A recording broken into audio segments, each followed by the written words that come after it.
ఒకప్పుడు ఆఫ్రికా యొక్క విస్తారమైన బంగారు మైదానాల్లో లియో అనే చిన్న సింహపిల్ల నివసించేది. లియో తన గుంపులో అతి చిన్నదిగా ఉండేవాడు. ఇతర సింహపిల్లలు గట్టిగా గర్జిస్తూ ఉల్లాసంగా ఆడుకుంటూ ఉంటే లియో గర్జన మృదువుగా ఉండేది. అతని పాదాలు చిన్నగా ఉండేవి. అతని అన్నదమ్ములు, అక్కచెల్లెళ్ళు తరచూ అతనిని ఆట పట్టిస్తూ నువ్వు అసలు సింహంలా అనిపించుకోవడం లేదు, చాలా చిన్నవాడివి అని చెప్పేవారు. లియో కొంచెం బాధపడినా అతని మనసులో మాత్రం నిజమైన సింహం కావడం అంటే పరిమాణం గురించి కాదని, ధైర్యం గురించి మాత్రమేనని తెలుసుకున్నాడు. ఒకరోజు సింహపిల్లలు నది దగ్గర ఆడుకుంటుండగా ఆకస్మికంగా పచ్చటి గడ్డి మధ్య నుంచి పెద్ద పాము బయటపడింది. ఇతర పిల్లలు భయంతో పరుగెత్తిపోతుంటే చిన్న లియో మాత్రం అలా నిలిచిపోయాడు. అతని గుండె వేగంగా కొట్టుకుంటున్నా అతనికి తన అమ్మ చెప్పిన మాట గుర్తొచ్చింది. నిజమైన ధైర్యం అంటే భయాన్ని గెలవడు.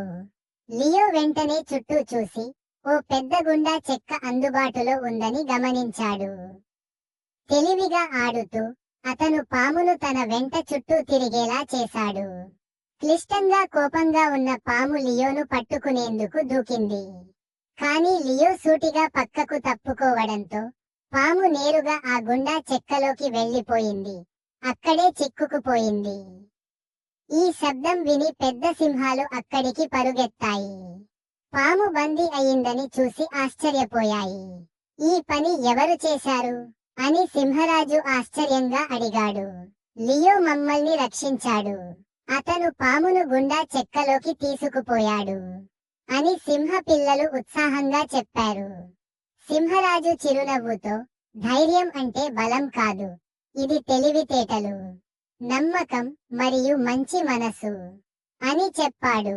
ఆ రోజు నుంచి ఎవరూ లియోను చిన్నవాడని అనలేదు. అందరూ అతన్ని లియో ధైర్యవంతుడు అని పిలవడం ప్రారంభించారు. అలా లియో నేర్చుకున్నాడు, నిజమైన సింహం కావడానికి మీ శరీర పరిమాణం కాదు, మీరు ఎంత ధైర్యంగా ఆలోచిస్తారో అది ముఖ్యం. ఇలా లియో ధైర్యవంతమైన సింహపిల్ల నిరూపించాడు కి నిజమైన ధైర్యం అంటే పరిమాణం కాదు, మనసు, తెలివి మరియు సమయస్ఫూర్తి. అతను తన బుద్ధిని ఉపయోగించి తన మిత్రులను రక్షించి హీరో అయ్యాడు. ఈ కథ మీకు నచ్చిందా? లైక్ చేయండి మరియు లియో ధైర్యానికి శభాష్ చెప్పండి. తనిఖీ గుర్తు button kids tunes Galaxy channel కు సబ్స్క్రైబ్ అవ్వండి మరిన్ని అద్భుతమైన కథల కోసం.